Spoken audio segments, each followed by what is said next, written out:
AI software engineer Atul Subhash case में आरोपी निकिता सिंघानिया, निशा और अनुराग फिलहाल जेल में बंद हैं।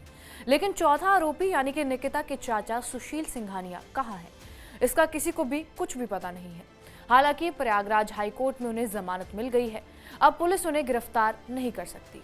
अगर करती भी है तो वो 50,000 रुपए देकर वकील के जरिए छूट सकते हैं। लेकिन सवाल यही है कि चाचा सुशील का इस पूरे केस में नाम कैसे आया। जौनपुर फैमिली कोर्ट में चल रहे अतुल बनाम निकिता केस से जुड़े कुछ दस्तावेजों में चाचा सुशील का भी नाम था। निकिता के चाचा ने दावा किया था कि अतुल के माता पिता ने निकिता के पापा मनोज सिंघानिया से उनके सामने 10 लाख रुपए दहेज के मांगे थे। इसके बाद निकिता के पिता सदमे में चले गए।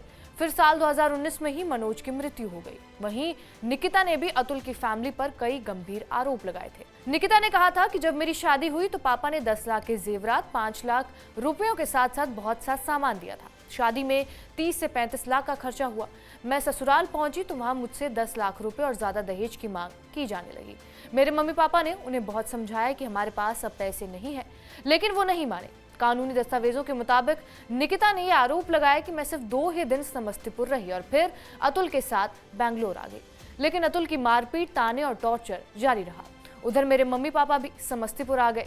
ससुराल वालों को समझाया कि वो और पैसा नहीं दे सकते, लेकिन अतुल के घर वाले कहने लगे कि दहेज नहीं मिला तो हम तलाक करवा देंगे। मेरे मम्मी पापा वापस जौनपुर लौट गए। उन्हें इस बात का इतना धक्का लगा कि मेरे पापा की हार्ट अटैक से ही मौत हो गई। इसके अलावा निकिता ने यह भी आरोप लगाया कि कोरोना काल में मेरी मां जब बैंगलोर आई तो उनके साथ भी बदसलूकी की गई। उनके सामने अतुल ने मेरी पिटाई की, मुझ पर लात घूंसे बरसाए, इसलिए मैं वापस जौनपुर चली गई। मैंने अपना स्त्री धर्म निभाने की पूरी कोशिश की, लेकिन अतुल के परिवार ने मुझे बहुत सताया। अतुल मुझे खाना, कपड़ा और बीमारी में इलाज के लिए तरसाता था। वो मुझे जान से मार डालने की भी धमकी देता था। अतुल पर निकिता ने हीना उर्फ रिंकी नाम की युवती के साथ साथ 2 और लोगों के साथ संबंध होने का भी आरोप लगाया था। कहा था कि अतुल सारे पैसे अय्याशी में उड़ाता था और अपनी सैलरी तो खत्म ही कर देता था, लेकिन बाद में मेरी सैलरी भी वो छीन लेता था। जब मैं मां से पैसे मंगवाती थी तो वो उन पैसों को भी हड़प लेता। इस मामले में अतुल के भाई विकास ने बेंगलुरु पुलिस में 4 आरोपियों के खिलाफ एफआईआर दर्ज करवाई थी। फिलहाल 3 की गिरफ्तारी हो चुकी है। उन्हें 15 दिन की न्यायिक हिरासत में भेजा गया है और चाचा सुशील इस समय फरार है।